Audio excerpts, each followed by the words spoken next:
Hello, friends. Welcome to a new episode of the Piano Pod. And this one is a little different because it comes straight from our very first live event, the Piano Pod Live in Concert, which took place and was recorded on October 4th, 2025 at Stiefel Hall at the New School in collaboration with Manus Prep. And now, please enjoy this special episode, the Piano Pod Live in Concert, a bold new chapter in classical music. My name is Yukimi Song, and I am the host and the creator and executive producer of the Piano Pod. It's an award-winning podcast and YouTube show that I started in 2020 that amplifies candid conversations with leading artists. Now today, what we do is we bring together 4 pianist thought leaders, starting with Dr. Jee-Hoon Krska, Eleonor Bindman, Nnenna Ogwo, and Donna Weng Friedman.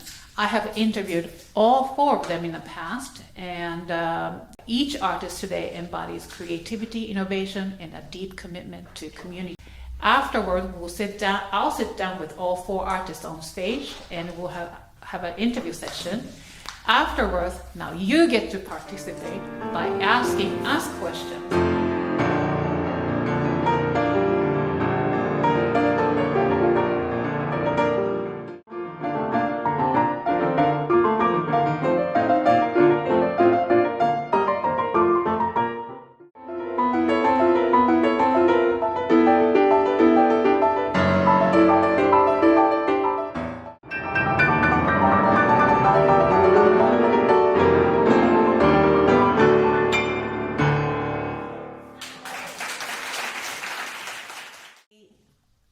Also noticed something else in cities like Newark, which is that there's actually a lot of money going in for scholarship programs and building, state-of-the-art concert venues, which is all very, very, very important.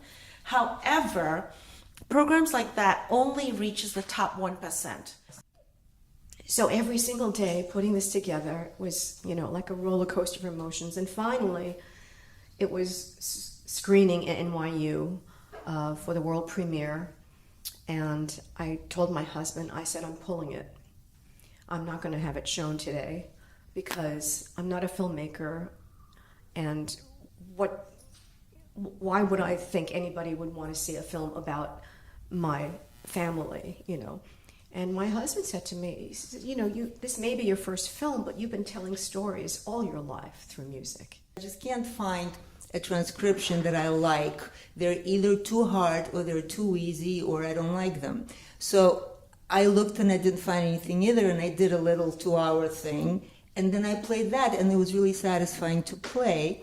And that really gave me an understanding that what was missing in the repertoire, and especially transcriptions, is our ideas about transcriptions are that they're either virtuosic, thereby only playable by 1% of the piano elite, basically, who usually make them for themselves. Or our mission is to change how people experience classical music. We want to make classical music more accessible to as many people as possible. And because I'm a Black person, I want Black people to show up in concert spaces. And but that doesn't mean I only want Black people to show up in concert spaces. But I'm keenly aware of the fact that I spent my whole life being the only Black person in a classical music hall, and the only Black people in the audience were my relatives. And what you said about our reference with music really captured me, and I would love it if you would just kind of reflect on how we can make music more credible to people. For me, I feel like programming needs to hit on a lot of different levels, and it depends on what you have available to you. So, for example, our Juneteenth Festival week, we do a lot of different kinds of performances. So you were saying that when you were transcribing the cello concertos, you understood something about Bach. I want to know what that was. when I was actually transcribing the cello suites by Bach, and they are essentially very bare bones. It's just, as you can imagine, the cellist usually plays one note at a time, and then there'll be some double, triple stops as chords. This question is for Dr. Krska, but potentially for all three of you. So I grew up playing classical music, not piano, but violin. And one thing that I found is that most of the people that I played with, even those at a pretty high level, there came a day when they turned 18 or maybe 21, and they kind of stopped playing. And so I wonder, for you and maybe all three of you, how do we get people to continue to play? I think music has to mean something to you. I do think, the way classical music has gone, it's become very technical, and it hasn't. I find it unusual to find a person who will actually have a story going on in their head that is meaningful to them when they're playing a piece. It comes a point when it has to mean something to you. When it means something to you, then you won't stop, But if it's just about competitions and you're gonna get tired and you're gonna be so relieved when you don't have to do it anymore. I hope you enjoyed the recording from the Piano Pod live in concert, a bold new chapter in classical music.